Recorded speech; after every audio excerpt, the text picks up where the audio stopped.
ஊருக்கு கிளம்பிட்டியா?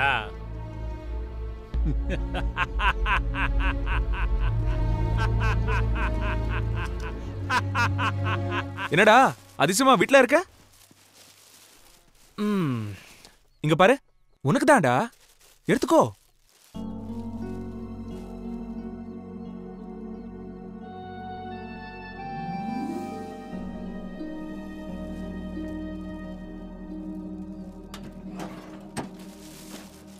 அதான் அவன் பொக்கிஷம்.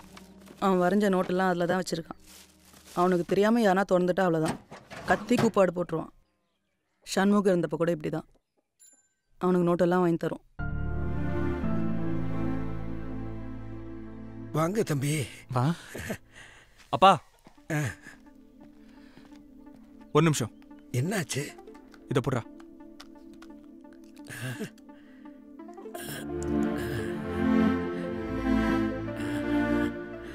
இப்ப எப்படி இருக்குப்பா? தம்பி, இப்பதான் எனக்கு உங்க முகமே தெளிவா தெரியுது. அப்பா, நாங்க மறுபடியும் சென்னை கிளம்பலான்னு இருக்கோம். சண்முகம் அங்கதான் இருக்கான். ஹலோ, ஆமா நீங்க? வந்துடுறேன்.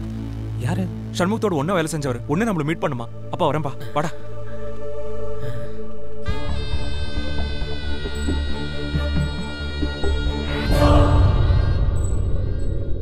Hello sir, I'm Ravi. Hi. நான் தான் இப்போ ஃபோன் பண்ணேன். உட்காருங்க.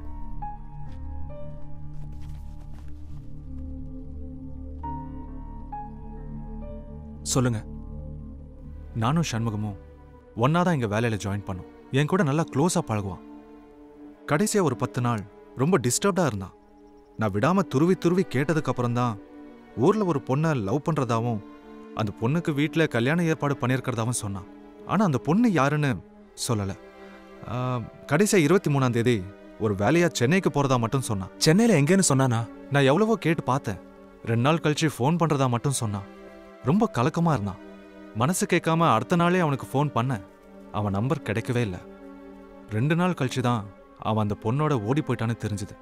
2 நாள் கழிச்சு ஃபோன் பண்றேன்னு சொன்னவன் அடுத்த நாளே ஏன் நம்பரை டிஸ்கனெக்ட் பண்ணணும்?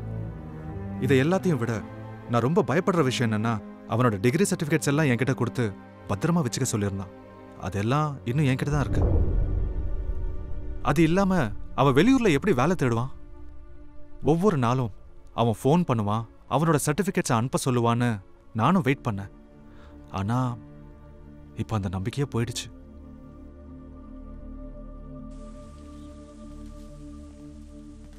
என்னடா இது இவ்வளவு மர்மமா இருக்கு? அவன் சென்னையில் இருக்கான்னு தானே நினைச்சோம். இல்லடா, யோசிச்சு பாரு. சென்னையில இருந்தா நம்ம சர்க்கிள்ல யாரையாவது காண்டாக்ட் பண்ணிருக்க மாட்டானா? நானும் எல்லாரையும் விசாரிச்சுட்டு அப்புறம் தானே இங்க வந்தேன். அதுவும் கரெக்ட் தான். ஆனா இனி எங்க போய் யார்கிட்ட விசாரிக்கன்னு தெரியலையே. யாழினி, ராஜேஸ்வரி அவங்க அன்னிக்கிட்ட மட்டும் தான் க்ளோஸ்னு சொன்னீங்கல்ல? ஆமா. அவங்கள எங்க பார்க்க முடியும்? Excuse me. வணக்கம். வணக்கங்க. வணக்கம். தயவு செஞ்சு தப்பா எடுத்துக்காதீங்க. இவங்க இங்க எந்த கலவரமும் பண்ண வரல. ராஜேஸ்வரி உங்களுக்கு ரொம்ப க்ளோஸ்ன்னு கேள்விப்பட்டோம். அதான் உங்ககிட்ட ஏதாவது சொன்னாலான்னு தெரிஞ்சுக்கிறதுக்காக வந்தோம். சத்தியமா நீங்க சொல்ற எந்த விஷயமும் நாங்க வெளியே சொல்ல மாட்டோம். கொஞ்சம் அந்த பக்கம் தள்ளி போய் பேசலாமா? நீங்க கேள்விப்பட்டது உண்மைதான். ராஜேஸ்வரி அவங்க அம்மாவை விட என்கிட்ட தான் க்ளோஸா இருப்பா. அவ ஒருத்தரை லவ் பண்றாங்கிற விஷயத்த அவளே தான் என்கிட்ட வந்து சொன்னான். முதல்ல நான் ரொம்ப பயந்துட்டேன்.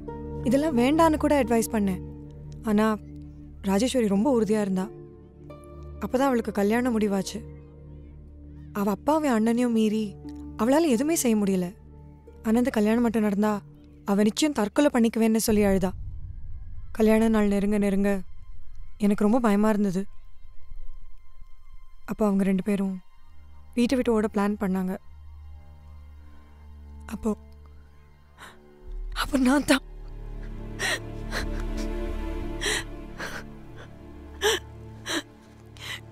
கல்கட்டால இருக்கிற என் ஃப்ரெண்டு கிட்ட பேசினேன்.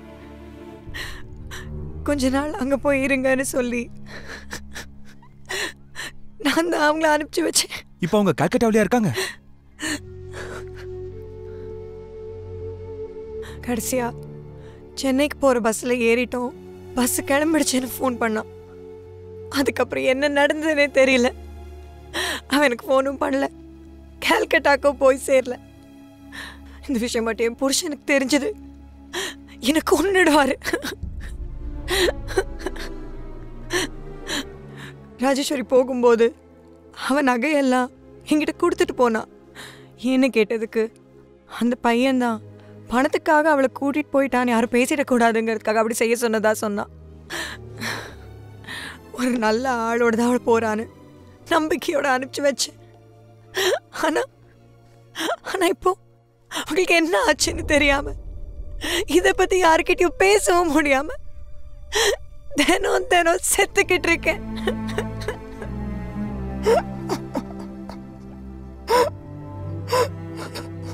நாம நினைச்சதை விட விஷயம் சிக்கலா இருக்கே. இதுக்கு மேல நம்ம டிலே பண்ண வேண்டாம். அப்பாவுக்கு டிஎஸ்பியை நல்லா தெரியும். நாளைக்கு ஒரு அப்பாயின்மெண்ட் வாங்கிட்டு அவர் போய் பார்த்துடலாம். ஓகே. வெங்கி, நீ ரவிக்கு ஃபோன் பண்ணி சண்முகத்தோட மெயில் ஐடி வாங்க. வாங்கி எப்படியாவது அவன் பாஸ்வேர்டை கண்டுபிடி. You mean hacking? யா. ஆசை இங்கே ஜெயில் எங்கே இருக்கு? ஜெயிலா? பேசாம நானே போய் அட்மிட் ஆகலாம் பார்க்குறேன். கமான். ஏன் சார்? ஆனா என்னப்பா நீ, எவனோ வெளியூர்லேருந்து வந்தவன் இப்போ டிஎஸ்பி வரைக்கும் இந்த விஷயத்தை கொண்டு போயிருக்கான். இத்தனை நாள் நீங்க என்ன பண்ணிட்டு இருந்தீங்க? அப்பாதான் அவசரப்பட்டு எதுவும் செய்யாதீங்க, 2 நாள் இருந்துட்டு அவங்க போயிருவாங்கன்னு சொல்லி எங்களை அடக்கிட்டாரு. அடி ஏன்பா ஒன்னும் இல்லாத விஷயத்துக்கு பேச்சை வளர்த்துக்கிட்டே இருக்கீங்க? அந்த கொட்டாயை பிரிச்சு ஆத்துல போட்டுட்டு அவன் மண்டையில 2 போட்டா ஓட போறாங்க. என்ன முருகா, நீங்களா என்ன பண்ணிட்டு இருக்கீங்க? இல்ல, சிட்டில இருந்து வந்திருக்கானுங்க, பெரிய இடத்து பசங்களா கூட இருக்கலாம். நான் ஏதாவது செய்ய போய் விவகாரம் ஆயிடுச்சுன்னா அவங்க கூட அந்த காலனி பையன் மாசி இருக்கான், சவுந்தரபாண்டியனோட பொண்ணு கூட இருக்கா. எல்லாருக்கும் போங்கய்யா. கூப்பிடாம வந்ததுக்கு மன்னிக்கணும். உங்க எல்லாருக்கும் தெரியும், கட்டிக்க போற பொண்ணு ஓடி போனதுனால ஏன் குடும்பப்பட்ட அவமானம். ஏய், இப்ப எதுக்கு தேவையில்லாத பேச்சு? எதியா தேவையில்லாத பேச்சு? உங்க வீட்டு பொண்ணு ஓடி போயிருக்கா, அதுவும் யாரோட?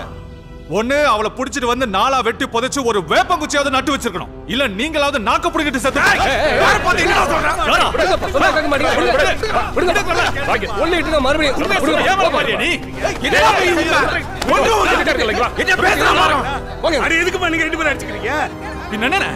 அந்த கேவலத்தை மறக்கதான் முயற்சி பண்ணிட்டு இருக்க.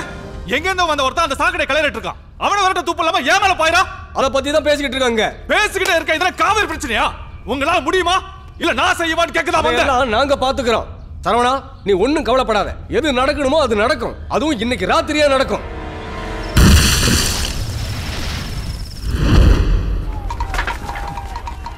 ஏண்டா எவ்வளவு தைரியம் தான் பசுமையை வீட்லயே பா வைப்பீங்க?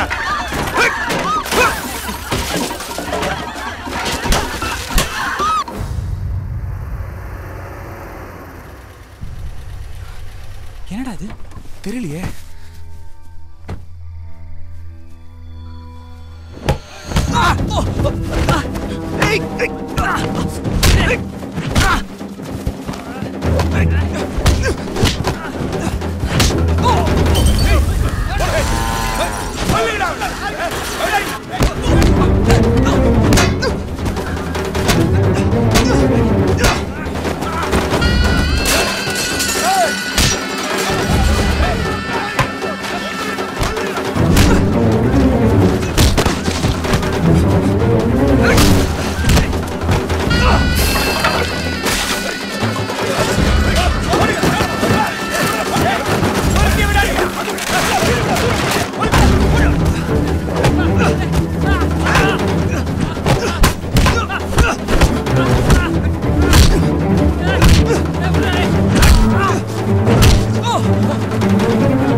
அன்னைக்கு அவனை கொண்டு இருக்கணும்டா.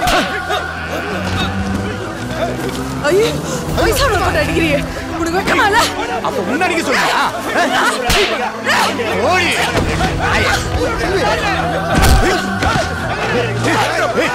ஏய்,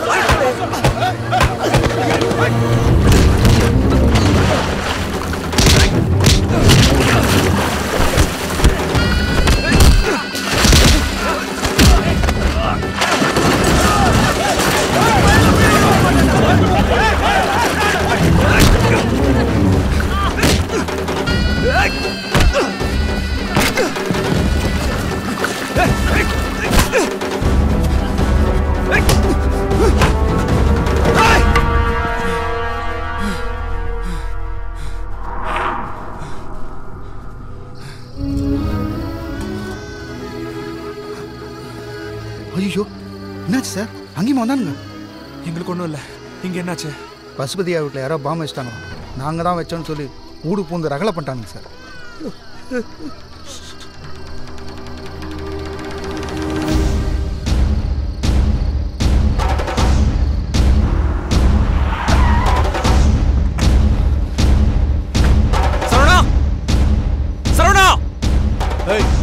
இங்க எதுக்கு வந்த? சரவணனை பார்க்கணும். அதெல்லாம் முடியாது, கிளம்பு. சரவணா! ஏய், சொல்லிக்கிட்டே இருக்கல்ல.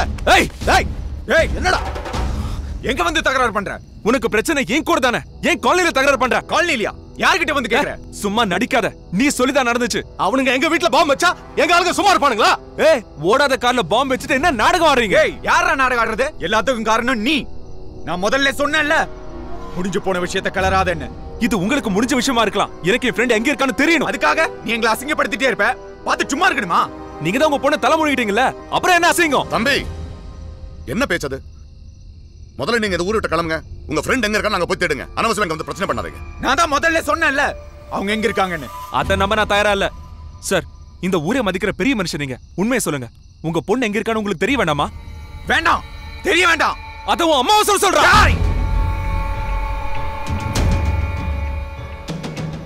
இதுக்கு மேல இந்த ஊர்ல இருந்த நீ திரும்பி எப்பவுமே போக மாட்ட.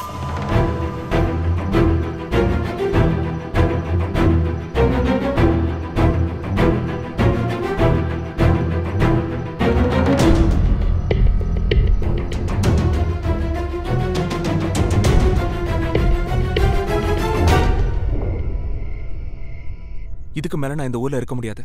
நான் தங்கறதுக்கு ஒரு இடம் வேணும். நீங்க தாராளமா இங்கே தங்கிக்கலாம். இல்ல, நான் இங்க இருந்தா அவங்களுக்கு தெரிஞ்சிரும். சார், பேசாம காலையில் வந்து தங்கிறியா சார்? நான் வேற ஏதாவது ஏற்பாடு பண்ணிக்கிறேன். டேய் வெங்கி, நீ வேணா ஊர் கிளம்பு. எதுக்குடா? இல்லடா, என்னால தானே உனக்கு இப்படி அடிபட்டுச்சு. ச்சே, இது ஒரு விஷயமாடா? உன் சமையலையே இவ்வளோ நாள் சமாளிச்சிட்டேன். Okay, jokes apart. ஏதோ ஒரு நம்பிக்கையில் இந்த ஊருக்கு வந்தோம். சண்முகத்தை கண்டுபிடிக்காம இந்த ஊரை விட்டு போகக்கூடாதுரா. போக மாட்டேன். என்ன சார், கட்சியில் எப்படி சொல்லிட்டேன்? அது இல்ல மாசி, என்னால தானே. சார், அதெல்லாம் முடியாது. நாங்களும் உங்க கூட தான் இருப்போம். அம்மா, சரமாரியா அடி வாங்கி பயங்கரமா பசிக்குது. சாப்பிடலாமா? வாங்க போலாம். நீங்க போங்க, நான் வரேன்.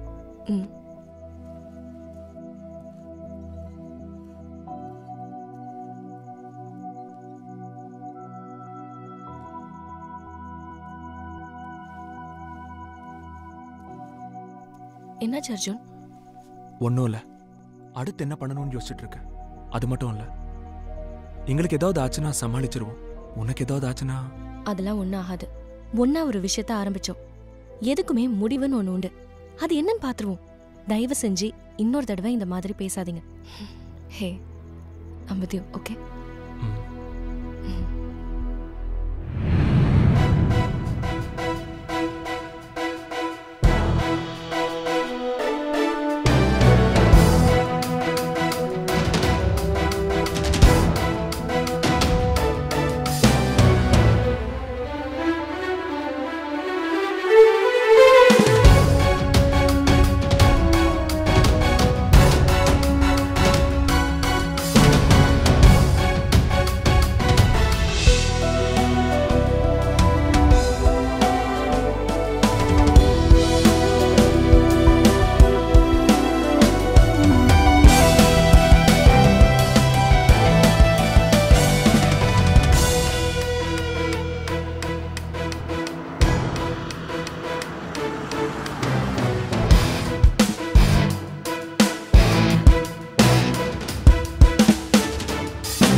அவங்க எல்லாம்?